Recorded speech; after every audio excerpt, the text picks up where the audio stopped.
Hello, thank you for having us here with you at this wonderful online conference, and thank you for watching wherever you are. This is Boris Vázquez Calvo and Huiling Wu. Huiling is a PhD student of mine at the University of Santiago de Compostela, where I collaborate in a PhD program in educational sciences, equity, and diversity, including, of course, multilingualism. Huiling is also a teacher at Tianxi University, where she teaches Japanese and English. Both William and I are really into social media, and ever since we met, we thought it would be fun, relevant, and interesting, of course, to study how Chinese social media users learn language through their use of social media themselves. Huiling is at an early stage in her PhD program, so she is still scoping social media in China and trying to figure out which affordances and which limitations they present for language learning purposes. Once she does that, she will be able to pursue with a more ethnographic study that we are already trying to design, featuring interviews and observation of social media practices by language learners in Huiling's hometown and province. Despite her initial progress, we hope the presentation will inspire you to ask questions to help us better frame our study. So, with these caveats in mind, I would like to give the floor to Huilin. So, Huilin, the floor is yours. Off you go. Thank you, Professor Boris. This is Huiling Wu. Now please allow me to explain my research for you. With its particularities, China is no exception to the rapid increase in online social encounters and interaction through social. Digitally mediated social encounters provide opportunities for informal intercultural communication and second language learning. With blurrier boundaries between languages, spaces, and contents, according to Statista 2020 statistics, the three most used social media and micro video sharing platforms in China are Douyin, Bilibili, and WeChat, respectively. Our study investigates the second language learning and the intercultural competence on these three social media in China. WeChat, Douyin, and Bilibili chosen for their rising popularity among young people. So, let's dig in. This is a quick overview of the talk. I'm going to introduce the outline of research in 4 sections. 1. Particularities of Bilibili, Douyin, and WeChat. 2. Affordances and limitations of the 3 Chinese social media. 3. Research purposes. 4. Research approaches. I'll begin by explaining particularities of Bilibili, Douyin, and WeChat, respectively, and then try to figure out the limitations. First, let me give a brief introduction to Bilibili. It's one of the most popular video sharing websites in China, achieved remarkable success with teens and young adults, and shares videos with the possibility of commenting on them while watching. According to Statista 2020 statistics, app users in China spend an average of 9.3 hours per person on the video streaming app Bilibili each month, becoming the top of the leading video streaming apps in China. The commenting technology called Danmu or Danmaku develops the participatory culture, which becomes a popular visualization system in China and Japan. Comments could accompany the viewer into a pseudo-synchronous feeling and provide real-time interaction with other fans. As you can see in this slide, they'll have 2 screenshots displayed how the Danmu looks. Douyin is the original Chinese version of the short video app TikTok. It amassed about 345 million daily active users in China and tops micro video sharing apps with immense popularity among young people, which is higher than the most downloaded app WeChat. Users in Douyin could make micro videos to express their opinions, attitudes toward any issues, and likewise, they can get what they want. WeChat is the most popular messaging app and the most downloaded app used by people of all ages.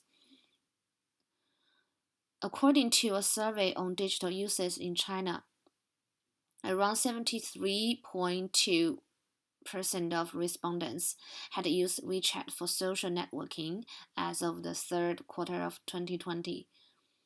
WeChat serves several purposes below. 1. To engage in social interactions. 2. To offer services like self-media platforms, mini programs to users, colleges, and enterprises. 3. To upload personal videos or to share informative videos publicly by using moments and video accounts. Now let us know the affordances and limitations in detail. Firstly, we'll talk about the affordances of Bilibili. It could conclude into three parts. 1. The commenting technology of Danmu provides real-time interaction with other fans. Thus, intercultural and socio-linguistic differences would be observed. 2. The subtitled audiovisual materials in bilingual subtitles foster foreign language learning according to the research of Kami 2013, Zhang and Cassini 2019. 3. Participatory culture like live streaming could accompany the viewer with altogether foreign language context for 24 hours.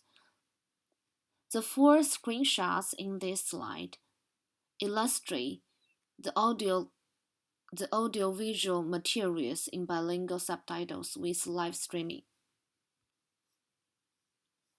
The potential limitations I conclude as follows. In general, the subtitled audiovisual materials in bilingual subtitles are translated by fansubbers, which may produce some verbal mistakes in cultural differences or way of speaking, as to the novices of fansubbers. 2. As it is a video sharing platform, learning via Bilibili requires users to focus on study. Otherwise, other videos will distract them. The affordances of Douyin will be in 3 points. 1. It's not only a social media in the same way as Bilibili and WeChat, but also is a community of short music videos or micro videos within 15 seconds to 1 minute. Secondly, teens and young adults constitute the main body of users. They obtain social identity and membership with a solid in-group or tribal mentality. Douyin helps to integrate youth subculture from local culture to global culture flows. Third, Douyin provides an online platform to spread culture and cultural values, which encourages the global flows of youth culture, according to the research of Wilson 2006, to express their opinions, skills, attitudes, etc., with no boundaries and borders around the world.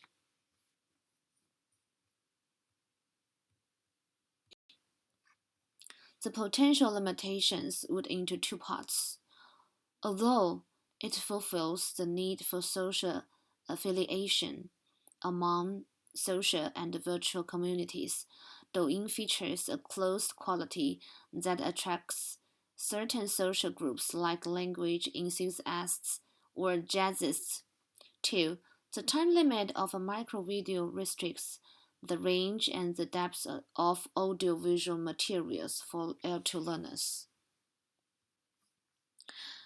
The affordances of WeChat would be concluded as 4 parts. WeChat offers a series of services to users, colleges, brands, and enterprises, such as self-media platforms, official WeChat accounts, and mini programs. It has evolved from an instant messaging app to a service meeting the digital needs of over 1.2 billion users. The services as self-media platforms push abundant informative resources like news, articles, or links recommended, etc. It integrates informative resources with user services.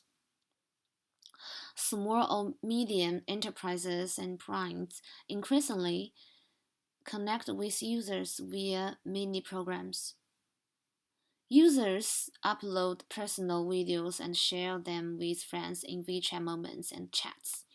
Video accounts become WeChat's product innovation. Users can share informative videos publicly through it. It seems that all of these services could foster informal language learning and social encounters. The potential limitations would into two parts. The way that self-media platforms push the informative resources to users is one-way direction without essential interactions, just in the way of articles with simple pictures and videos. Two, it restrains the comments from users, which restricts the interactivity and real-time interactions. Now let's move into the research purposes.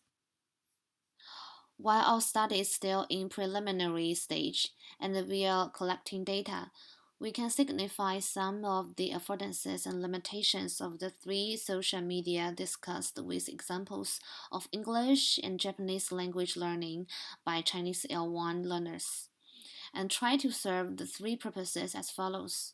1. To explore how language learners can use this social media for language learning. 2. To signify some of the affordances and limitations of the three social media discussed with examples of English and Japanese language learning by Chinese L1 speakers. 3. To set instances of digital literacies related to L2 use and development and intercultural cases.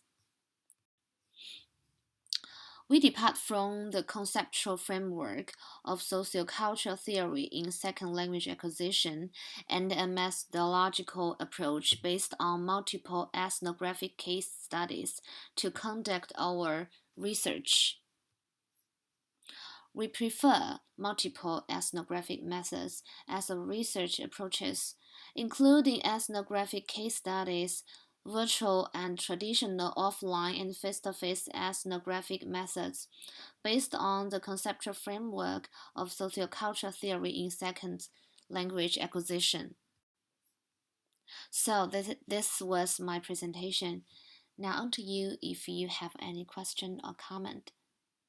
Thank you. Gracias.